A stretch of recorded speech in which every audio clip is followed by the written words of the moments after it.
Robert Blackwell stood at the window of his office on the 38th floor, staring out at the city spread below like a glittering board game. Manhattan pulsed with life taxis streaming in yellow ribbons, neon signs winking to life, high-rise, windows flickering on one by one like tiny squares of fire.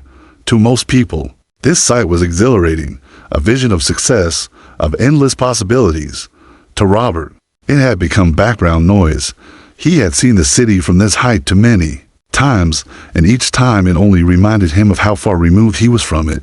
The man who had spent his life conquering markets and crushing competitors was now a 64-year-old billionaire, with nothing but silence waiting for him in his penthouse. Behind him, the office hummed faintly with the last traces of the workday, the air conditioning, the faint echo of a vacuum from the lower floors, the occasional ding of an elevator that no longer carried executives but cleaning staff. On his desk lay reports, quarterly projections, acquisition plans, all the weapons of the empire he had built. Yet Robert felt none of the triumph he used to feel when he saw those numbers climbing. He could almost remember the hunger, the rush of a deal closed, but it was like remembering a dream after waking faded, unreachable. He glanced at the clock on the wall, 8:17. The cleaning crew would be starting their round soon. He usually left before then, never caring to cross paths with them, but tonight, for reasons he couldn't explain, he lingered. Maybe it was the way the silence pressed in on him, making the vast office feel more like a mausoleum than a throne. Maybe it was because he had begun to sense, in quiet moments, that something in his life had calcified long ago. He collected his briefcase, ready to finally call it a night, when movement through the frosted glass of the executive lounge caught his attention. The door stood slightly ajar, and through it he glimpsed a figure, not one of his sleek assistants or polished managers, but an older man in a gray uniform, the janitor. He had seen him before, of course always in the background, never speaking, just pushing his cart, changing bins, polishing floors.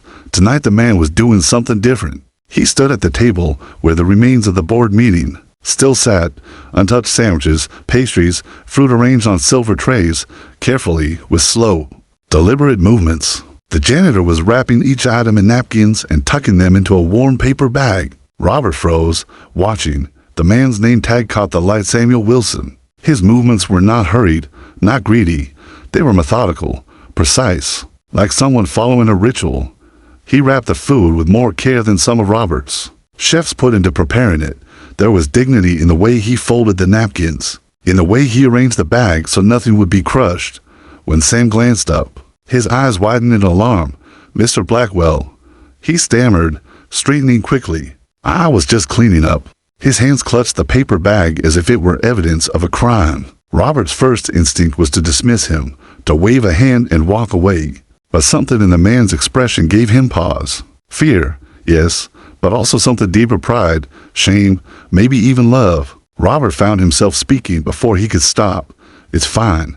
That food would only go to waste." Relief washed over Sam's lined face. "Thank you, sir. I appreciate that." His voice carried a sincerity that unsettled Robert, a tone so different from the empty flattery he was used to from those around him. Robert nodded slowly and turned toward the elevators. He could have left it at that, could have gone home to his empty dining room and his silent penthouse. But as the elevator doors closed, the image of the janitor lingered. The way he had folded those napkins, the care he had taken with scraps no one else wanted. Why would a man do that night after night, year after year? Was it mere frugality, or something else entirely? The question lodged itself in Robert's mind like a thorn, small but impossible to ignore.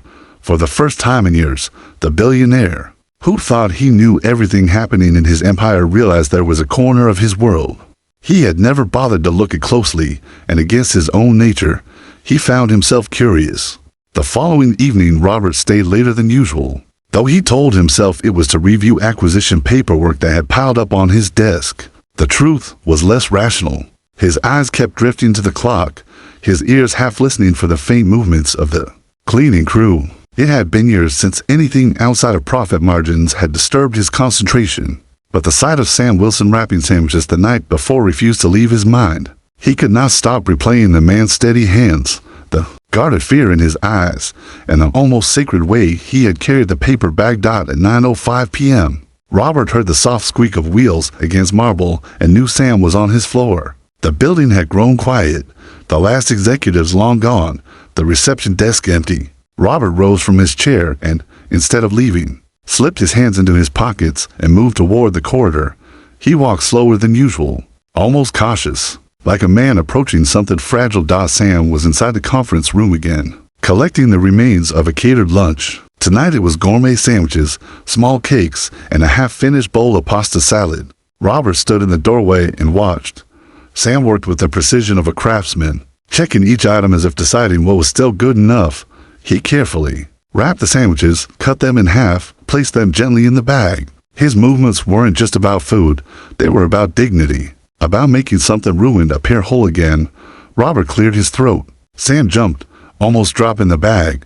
"Mr. Blackwell, I didn't realize you were still here. Why do you take the leftovers?" Robert asked, surprising himself with the bluntness of the question. He was not a man accustomed to asking questions. He was a man who gave orders. Sam's shoulders stiffened. His hands froze over the bag. For a moment, Robert thought he might lie. Then the older man sighed, his voice low. "It's not for me, sir. It's for my wife." There was something in those words, a mixture of love, weariness, and sorrow that pierced Robert's usual armor. Before he could press for more, a cell phone buzzed in Sam's pocket. He pulled it out, glanced at the screen, and the blood drained from his face. "I'm sorry, Mr. Blackwell. I have to go. She needs me home now." He clutched the paper bag as though it were lifeline and hurried past Robert. Toward the service elevator, the doors closed, leaving Robert standing in the empty conference room, staring at half-eaten platters no one cared about. That night, as his driver steered the Bentley through the neon glow of Manhattan, Robert could not shake the image of Sam rushing into the night. For the first time in decades, he ignored the financial news streaming on the screen in front of him. Instead, he stared out at the city and made a decision that felt both ridiculous and necessary. Tomorrow, he would follow Sam Wilson. The following evening, Robert dismissed his driver and slipped into an unmarked company car, something modest enough not to attract attention.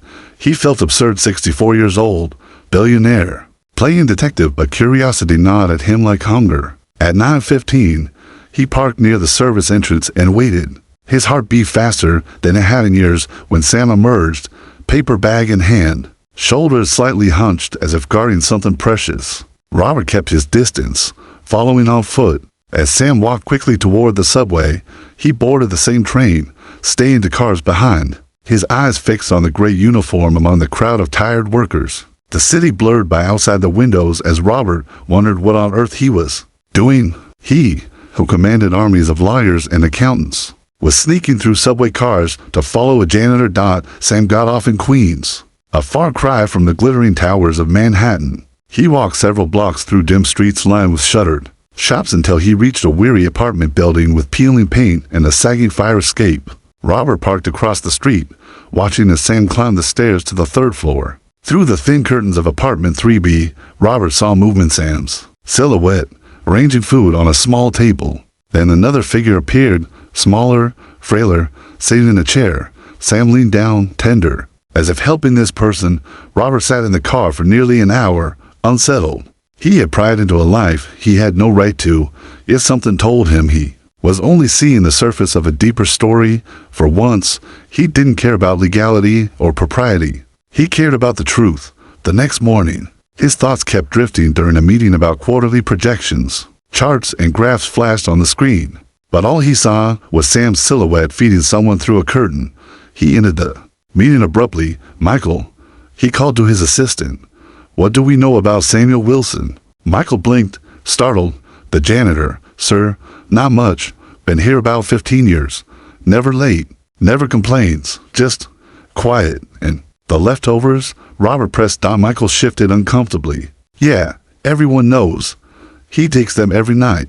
Has for years." Robert leaned back in his chair. For the first time in decades, numbers no longer held his focus. A man in gray coveralls had slipped through the cracks of his empire, carrying secrets in a paper bag, and Robert Blackwell intended to find out why. Robert Blackwell could not concentrate. The next morning, sunlight streamed into his penthouse, catching on crystal and steel, yet all he could see was that apartment in Queens. His breakfast sat untouched. The taste of wealth, usually so routine, seemed bitter in his mouth. What gnawed at him was not just curiosity, it was the sense that Sam Wilson's life carried a weight Roberts had never known. By noon, he had already ordered Gloria Chen, his head of HR, into his office. Gloria, sharp and efficient, rarely betrayed surprise, yet when Robert demanded everything she knew about Sam, her brows shot up. "The janitor, sir." "Why?" "Because I asked," Robert said. His tone clipped, though he wasn't angry at her. He was angry at himself. Angry that a man could work under his nose for 15 years and remain invisible. Gloria tapped at her tablet. Samuel Wilson, age 6 to 7, hired 15 years ago. Never missed a day, not one sick leave in all his records. Benefits basic health care. His wife, Lisa Wilson, was once on his plan. Removed about 8 years ago. Removed. Why shifted to Medicare? Notes suggest a long-term medical condition. Serious. She hesitated.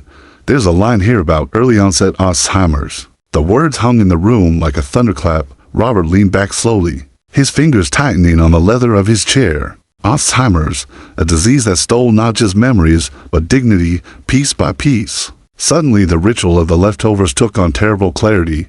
Sam wasn't hoarding food for thrift. He was curating small luxuries for a woman who was forgetting the world. That evening, Robert found himself outside Queen's Memorial Hospital. He had never set foot in such a modest institution. Normally, he went to private clinics where walls gleamed and everything smelled of wealth. Here, fluorescent lights hummed overhead and paint peeled near the elevators. He felt out of place in his tailored suit, a predator in foreign terrain. He walked down a corridor, the smell of antiseptic clinging to the air. Through a half-open door, he saw Sam. The janitor sat beside a frail woman in a narrow bed. Her hair was thinning, her face lined not just by age but by illness. Yet when Sam unwrapped a bag of food and set out cucumber sandwiches, her entire face brightened. "You remembered," she whispered, her voice fragile but warm.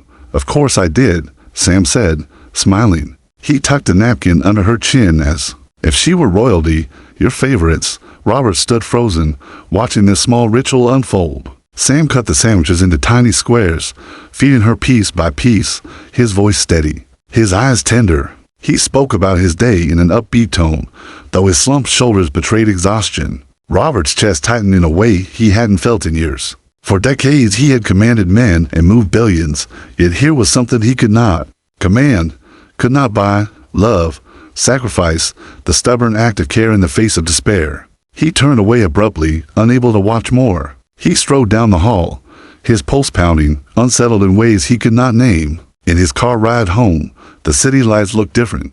Not dazzling, not Victoria's hollow. His driver asked if he wanted the news, and for the first time Robert shook his head. Silence suited him better. That night he lay awake in his penthouse, staring at the ceiling. He thought of Lisa's thin hands, of Sam's steady voice. He thought of all the years he had ignored men like Sam, quiet, invisible, bent over their work. And he thought of how quickly his empire would collapse if those people simply stopped showing up. By morning he had resolved to act, though he did not know how. He found Sam in the supply closet, stacking bottles with the meticulousness of a surgeon arranging instruments. "Mr. Wilson," Robert said. Sam turned, startled. His hands shook slightly as he set down the bottle. "Mr. Blackwell, I didn't expect." "Sit down," Robert interrupted. The command was softened by something unusual in his tone. For once, Robert was not speaking to an employee. He was speaking to a man. They sat in Robert's office. Sam perched nervously on the edge of a chair worth more than his month's salary. "I saw you at the hospital," Robert said. Sam froze, his mouth open, then closed. Finally, he nodded. "Then I know she deserves better care, and I want to help." Sam's eyes narrowed with suspicion. Help? Why? Robert was struck silent for a moment. Why indeed? He was not a charitable man. He had built his empire on ruthlessness. Yet here he was, offering what he had never offered anyone. "Because I should have known you years ago. Because you deserve more than scraps from a conference table." Sam shook his head. "With all respect, sir, we don't take charity. Lisa and I have managed this long. We'll keep managing." Robert leaned forward. "Even if it kills you both. I've seen your file. 15 years without a sick day. You're grinding yourself into the ground while she gets half the care she needs." Sam's jaw tightened. The nurses at Queen's Memorial are angels. They do what they can with what they have. It's not substandard care, it's underfunded care. Robert exhaled. He admired the man's pride, but he also saw how pride could destroy him. He changed tactics, then not charity, a deal.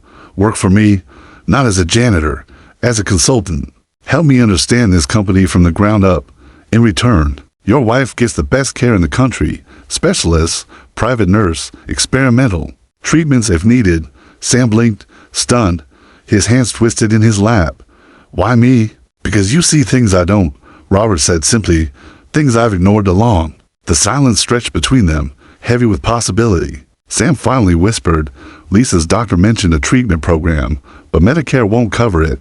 Consider it done, Robert said. Sam looked up sharply, hope flickering in his eyes for the first time, and in that fragile light, Robert Blackwell felt something stir inside him, something he had thought long dead.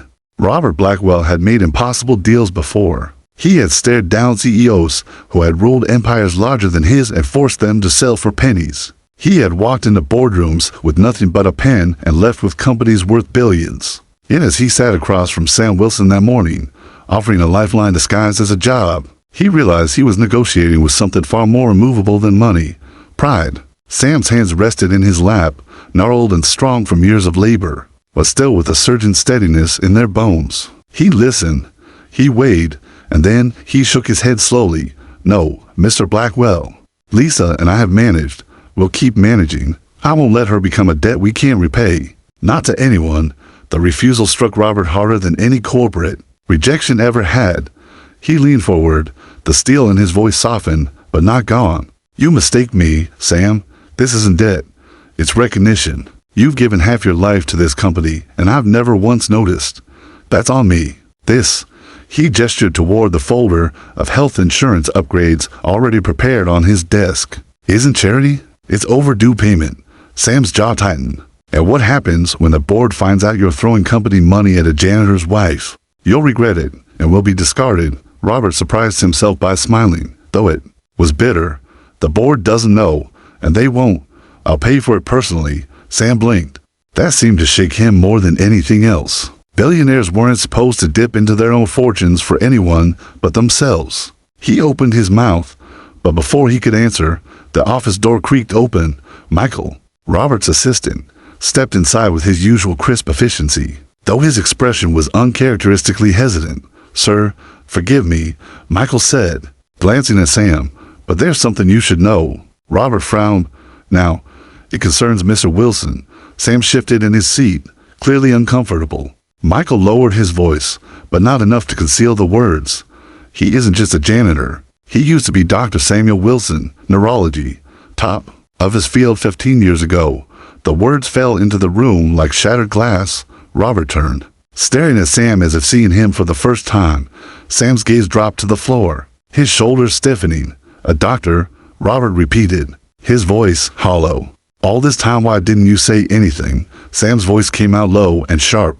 Because it didn't matter anymore. Lisa needed me more than the world needed another doctor. My credentials couldn't buy her health, but cleaning floors could give her insurance. I chose her. Robert sat back, the air knocked out of him. For a man who had measured worth in titles, in portfolios, in the shine of achievements, the idea of someone walking away from prestige willingly was unthinkable. Yet here was a man who had traded it all for love, and did so without complaint. That night Robert couldn't sleep.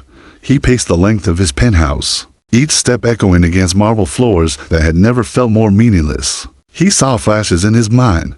Sam's weathered hands cutting sandwiches into tiny pieces. Lisa's eyes lighting up at cucumber slices as if they were jewels. Michael's voice revealing the truth of who Sam really was. The next evening, Robert returned to Queen's Memorial not as a CEO, but as a man chasing an answer. He stepped into Lisa's room, where Sam was reading aloud from a worn poetry book. Lisa's eyes, though clouded, brightened when she saw Robert. You must be Mr. Blackwell, she said, her voice stronger than he expected. Sam told me about your unusual offer. Robert hesitated at the threshold, struck by the calm authority in her tone. She might have been a patient now, but there was a presence about her that reminded him of boardrooms and operating theaters. It's Mrs. Wilson, Sam murmured. No, Lisa corrected gently. It's Dr. Wilson. I was a pediatric surgeon. Once, though I haven't touched a scalpel in years. Strange, isn't it? How quickly titles vanish. Robert felt as if the ground had shifted beneath him. Both of them the doctors reduced to quiet anonymity by illness and sacrifice. We had a good life, Sam said softly, filling the silence. A beautiful home, thriving practices, friends in every corner of the profession. Then Lisa started, forgetting where she parked her car, then her appointments. She diagnosed herself, early onset Alzheimer's, 52 years old. Lisa gave a sad smile. I ordered my own scans. Doctors are their own worst patients. Robert sank into the chair beside the bed. He had come prepared to persuade, to wield money like a weapon. But here, in this cramped hospital room with family photos taped to the wall, and flowers drooping in a glass cup, money felt obscene. He had nothing to offer but himself. Why didn't you ask for help? Robert asked quietly. Colleagues, institutions, you had connections. We did, Sam said, his tone edged with old bitterness. For a while, people gave. But support runs dry when the disease doesn't. Pity has an expiration date. Lisa squeezed his hand. Sam gave up everything, his practice, his reputation, even his pride to take care of me. So now we live on sandwiches and poetry, and it's enough. Robert swallowed hard. It wasn't enough. He knew it. The experimental treatment Sam had mentioned lingered in his mind. He leaned forward, his voice steady now. I want to fund it, not because you need charity, because the world needs you back, both of you. This disease took too much already. Don't let it take what you can still give. Sam looked at him with wary eyes. And what do you expect in return? Robert met his gaze. Nothing, except the truth. Help me see what I've been blind to in my own company. That's all. The room fell silent, only the faint hum of machines filling the space. Then Lisa, her eyes unexpectedly clear, spoke. Sam, he's not asking as a CEO. He's asking as a man who's lonely, and maybe he needs us as much as we need him. Robert closed his eyes, the truth of her words cutting deeper than he cared to admit. For decades he had been defined by profit, power, acquisitions. But in this quiet room, with a janitor who was once a doctor, and a surgeon who was losing her memories, Robert Blackwell felt the first fragile stirrings of something unfamiliar, redemption. The night after his visit to Queen's Memorial, Robert Blackwell sat alone in his penthouse, a glass of untouched scotch on the table before him. The city stretched out endlessly beyond his windows, brilliant and alive, but it had never felt more foreign to him. The empire he had built had been forged in glass towers and boardrooms, but all he could see when he closed his eyes was Sam's weathered hands holding Lisa's, the tremor in his voice as he admitted how they had lost everything, the strength in Lisa's gaze even as illness unraveled her mind. Robert wasn't used to being haunted by people. Numbers haunted him, markets haunted him, but this was different. For the first time in decades, he felt something pressing at the edges of his armor, something that told him that if he didn't act now, he would die as nothing more than a man who made billions and meant nothing. The following morning, he summoned Gloria from HR and Michael, his assistant, to his office. We're going to establish a new division inside Blackwell Innovations, Robert announced. Gloria blinked. A new division? Focused on what, sir? Robert's voice was firm. Neurodegenerative research. Alzheimer's, Parkinson's. Diseases that strip life out of people one memory at a time. I want a research center, the best of its kind. And I want Dr. Samuel Wilson at the helm. Michael coughed softly. With all respect, sir, Sam Wilson is a janitor. The board, Sam Wilson, Robert cut him off, was one of the leading neurologists in this country before life forced him into a mop bucket. Don't repeat what the board will say. I already know. He leaned forward, his gaze sharpening. What I want to know is how quickly we can make it happen. Gloria looked down at her tablet, uncertainty in her eyes. Funding something like this equipment, staff, facilities would require hundreds of millions. That isn't a pivot, sir. That's a complete transformation of our priorities. Then we transform, Robert said flatly, but transformation is never easy. By the time the board convened later that week, whispers had already spread. Robert, once the ruthless machine of profit, had begun attending hospital wings instead of shareholder meetings. He had diverted personal funds without explanation. He had even been seen entering the building through the maintenance floor in borrowed coveralls. A rumor too bizarre to ignore. The boardroom that morning was tense. The kind of tension Robert used to thrive on. He took his seat at the head of the table, but he felt the shift.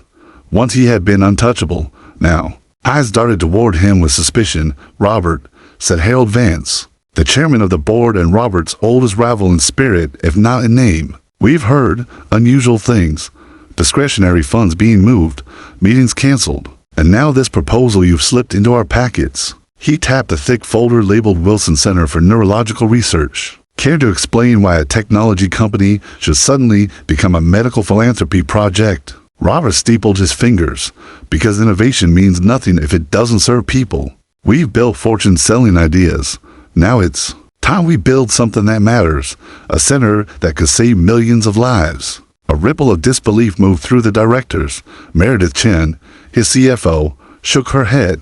"With respect, Robert, the timing is reckless. We're in the middle of negotiations with TechCore. We can't risk alienating investors by throwing resources at unprofitable ventures." Robert's jaw tightened. "Profit is not the only measure of success." Harold leaned back, smug. "That's a curious thing to hear from you. The man who gutted 3 companies in a single quarter to protect his bottom line now wants to play saint. What changed?" Robert's silence was answer enough. He couldn't tell them about Sam and Lisa, about the way they had stripped his illusions bare. To the board, vulnerability was weakness, but as Harold's smirk grew, Robert felt something ignite inside him. "What changed?" he said finally. "Is that I realized we've been blind. Our company runs on the backs of people we never see. People like Sam Wilson, and it's time we start looking." The room fell into stunned silence. It was Meredith who spoke first. "You're serious as I've ever been," Robert said. "The Wilson Center will be funded with $200 million from my personal accounts. It will exist whether this board approves or not. But if we embrace it, Blackwell Innovations will not just be a technology giant. We'll be leaders in something far greater." The board erupted in whispers. Harold slammed his hand on the table. "You've lost your mind. You're letting sentiment dictate strategy. If you do this, Robert, you'll drag this company into ruin." Robert leaned forward, his voice low but searing. "And if I don't, I'll die having built nothing but empty towers." The meeting ended without resolution, but Robert knew the battle lines had been drawn. Harold would not let this pass. Already, Robert could see the calculation in his rival's eyes, the wheels turning toward sabotage. That night, as Robert returned to Queen's Memorial, the weight of the day still heavy on him, he found Sam waiting in the corridor. Lisa was resting, her face pale, but peaceful. "They'll come after you for this," Sam said quietly, as if he had read Robert's mind. "They already are." Sam studied him, his eyes filled with something Robert hadn't seen before. "Respect. You don't have to do this. You don't owe us anything." Robert shook his head. "No, Sam, I owe myself. I've built an empire that will crumble the moment I'm gone because it means nothing. But if we do this together, maybe it will matter." Sam said nothing, but his silence carried more weight than any boardroom vote. It was the silence of a man considering hope after years of despair. Neither of them knew yet how far Harold would go. Neither of them knew that soon Lisa's very life would be placed in danger, not by disease, but by deliberate hands. But both of them knew one thing: a line had been crossed. The janitor and the billionaire were now bound together in a fight.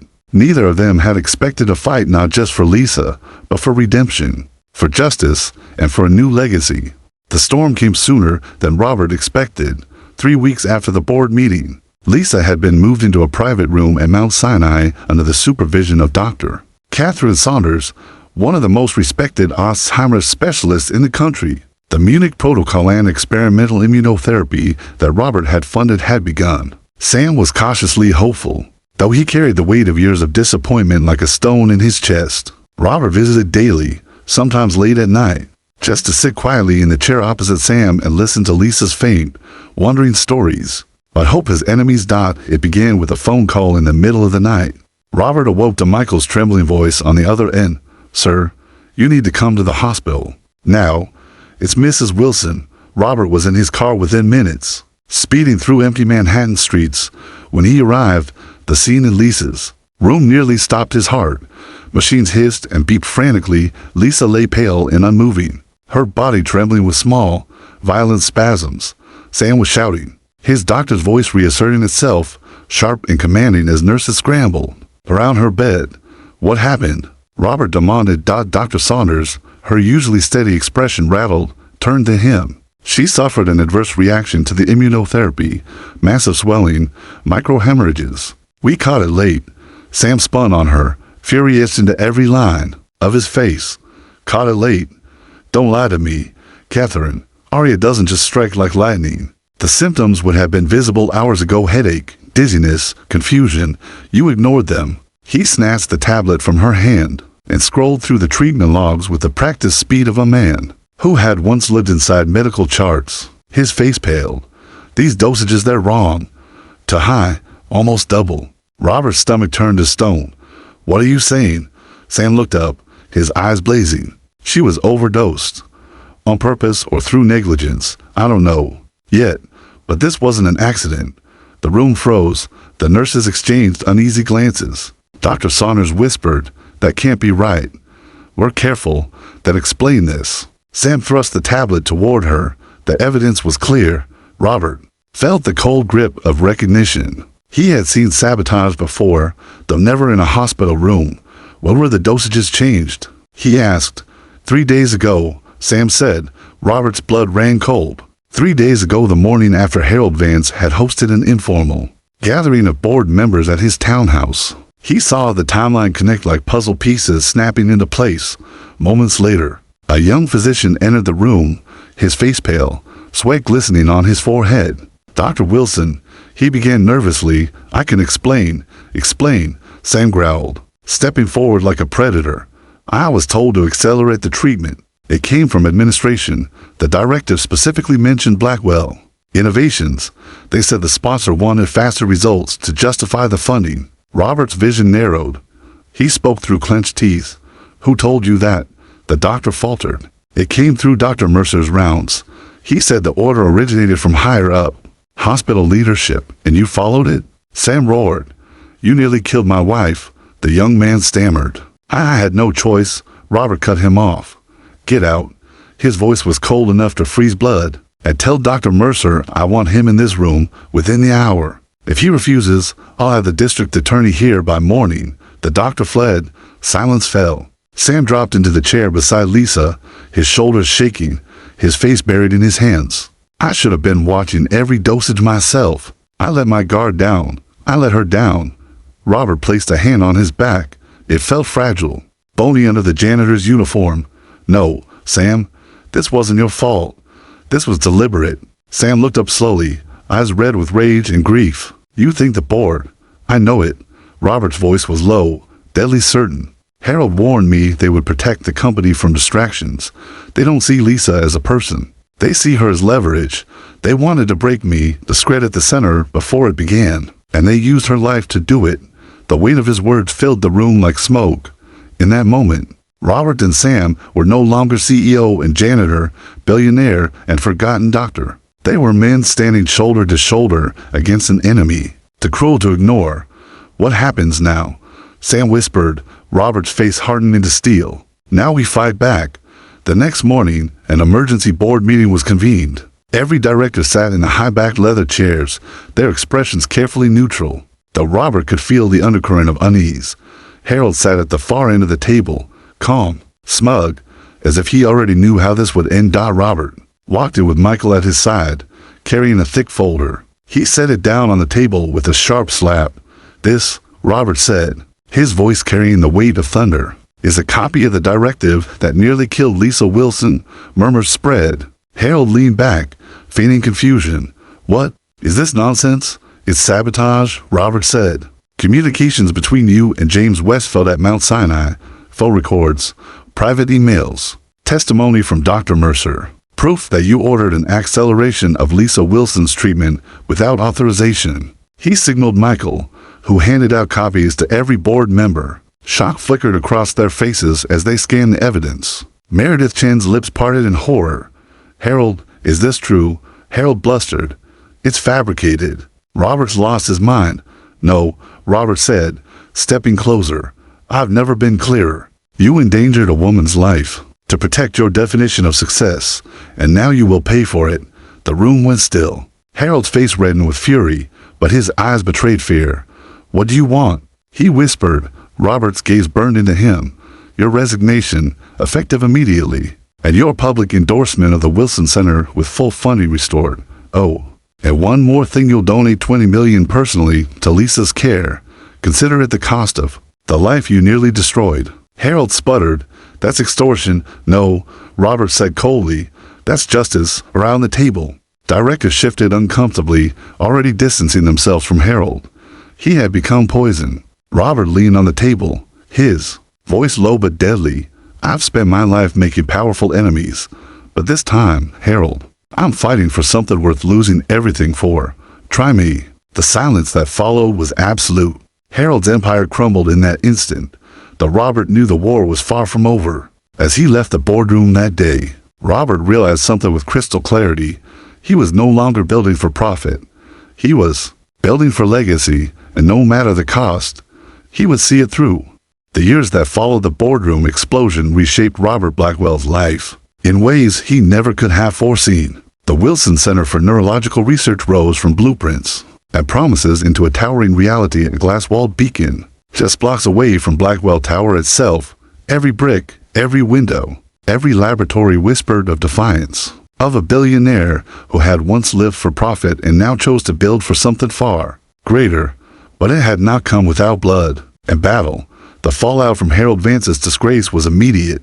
Investors panicked, stock prices plummeted, journalists circled like vultures. Headlines screamed about betrayal in the boardroom, about a billionaire undone by sentiment. Yet Robert stood firm. For every whisper of weakness, he answered with action, funding new labs, recruiting top researchers, making public commitments to share discoveries without patent restrictions. The very ruthlessness that had once made him feared in corporate circles was now turned outward in defense of something pure.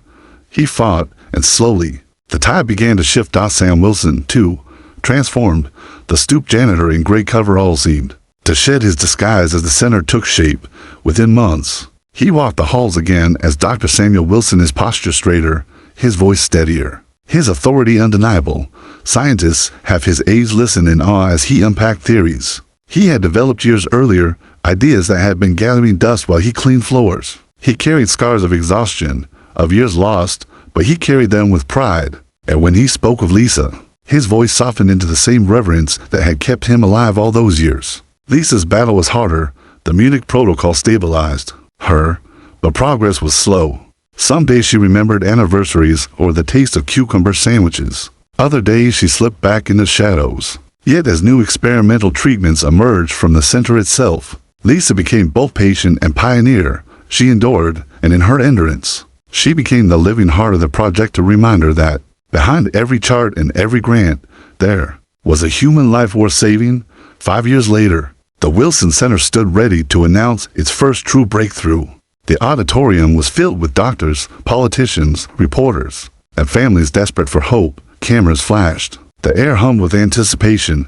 Backstage, Robert leaned on his cane, his hair now more silver than gray, his face lined, but his eyes bright with an energy few recognized anymore. He had been through surgeries, sleepless nights, and endless boardroom wars, but he had never felt more alive. Beside him stood Sam, his white hair gleaming under the lights, and Lisa, thinner now but radiant, her hand tucked firmly into Sam's. 5 years, Robert murmured, his voice thick with wonder. Sam smiled faintly. Feels like a lifetime. Feels like a second. The announcement that day shook the medical world. The WR7 protocol, born from the theories Sam had abandoned and then resurrected, had shown a 68% reduction in cognitive decline in clinical trials.